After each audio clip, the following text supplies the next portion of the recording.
I used to struggle with being consistent. Every time I had exams and I would create a system for me to follow, I would always end up cramming the night before or a few days before.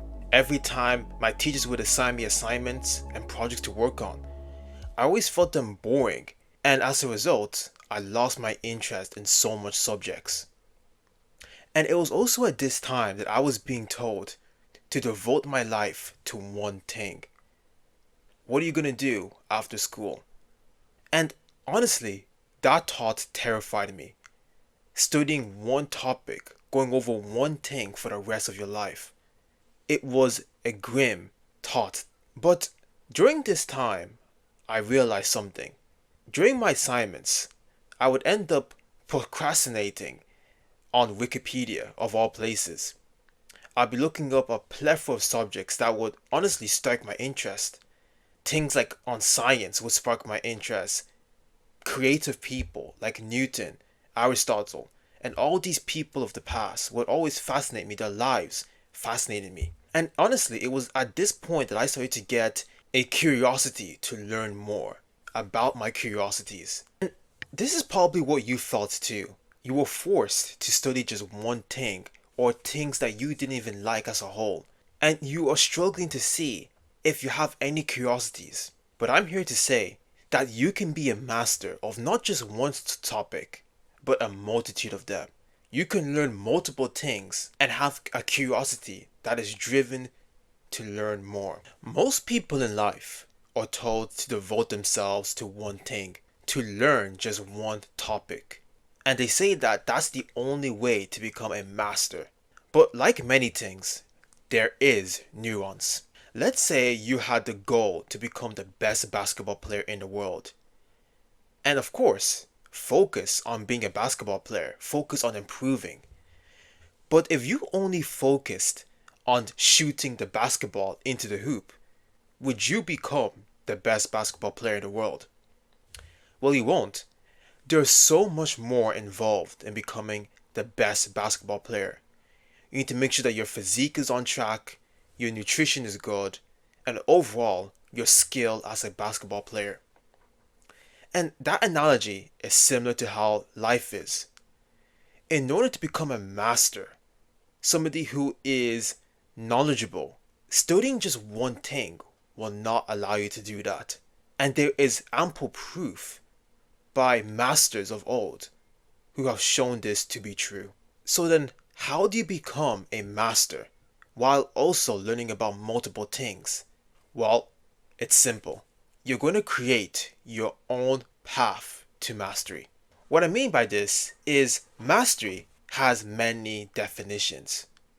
One of them could be scoring high in a test, but another could also be creating works of art, being a creator, and sharing your knowledge and insights to multiple people, and truly impacting the world through that lens. That is a path to mastery which is valid and which others have taken before and is entirely unique to you. So then, how do you become a master in this field, a master in your own right? Well, it's simple.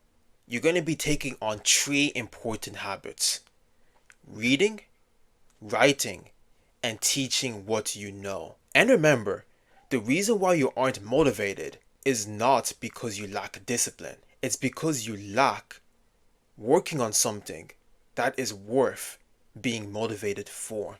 Another point to keep in mind is that all knowledge is interconnected. All of them are connected to each other.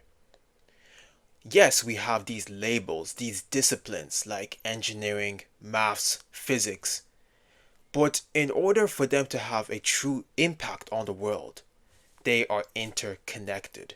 They connect with each other, and that's how unique discoveries are created. Steve Jobs had a famous quote saying, "Creating is just connecting things." And that is exactly the case in being a master. If you truly want to impact the world and discover things, studying just one thing will not allow you to do so. And the reason is simple. In order to find unique solutions to problems, the world as a whole is interconnected. If you want to create a dam, studying only about materials will not allow you to do so. You need to study about geography, perhaps even the wind. You need to also study about how the water works. You need to understand engineering and how you can actually engineer this process as a whole. All of these things are interconnected. And that's how the discovery of the dam was created. Understanding multiple topics and then combining them together to create a novel solution. So then, how do you start? How do you prosper while also generalizing your knowledge? Not just studying one thing, but by studying a multitude of subjects and knowledge. Well, it's simple. You want to lean towards your curiosities. You want to learn as much as possible. You want to learn about the things that interest you as a person. And from there, you want to expand upon them. You want to find the links between them. And the best way to do this is by writing them down and thinking them through, using critical thinking to understand them at a more deeper level. And from there, teaching it to others will also enable you to impact others at a much more greater length. And ultimately, to change millions of lives potentially.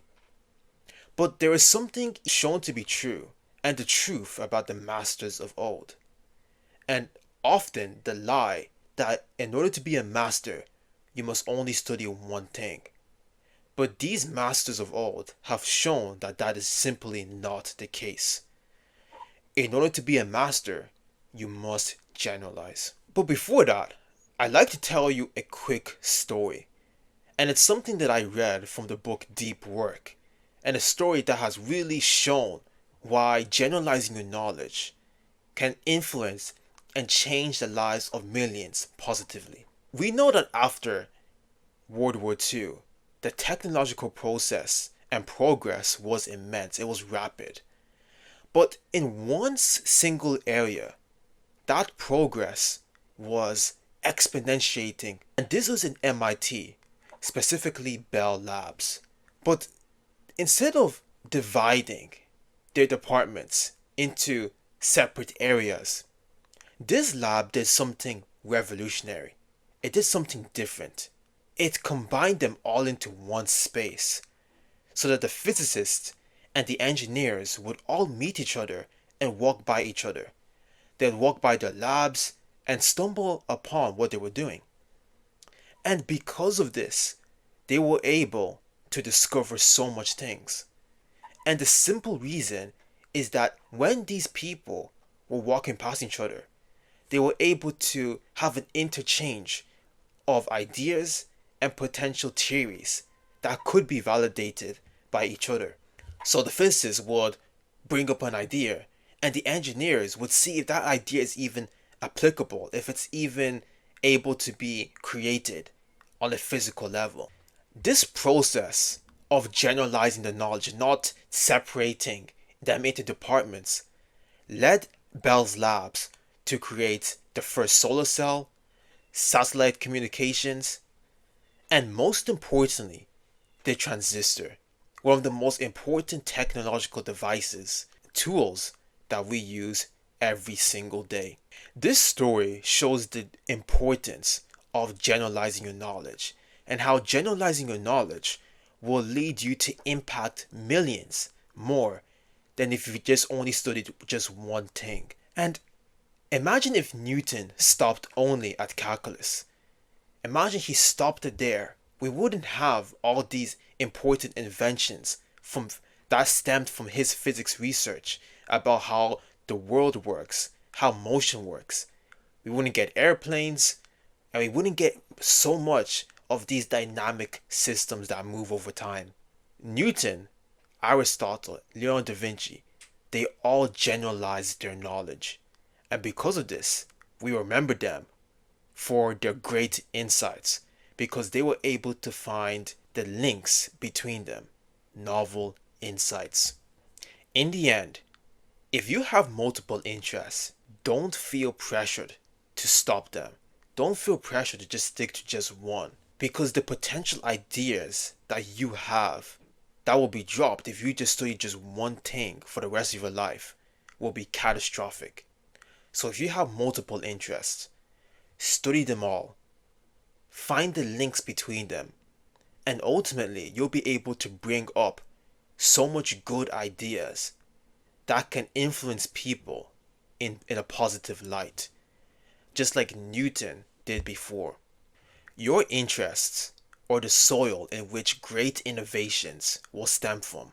And in order to get those good ideas, you need to have a wide variety of curiosities to stem from, to find a link between them.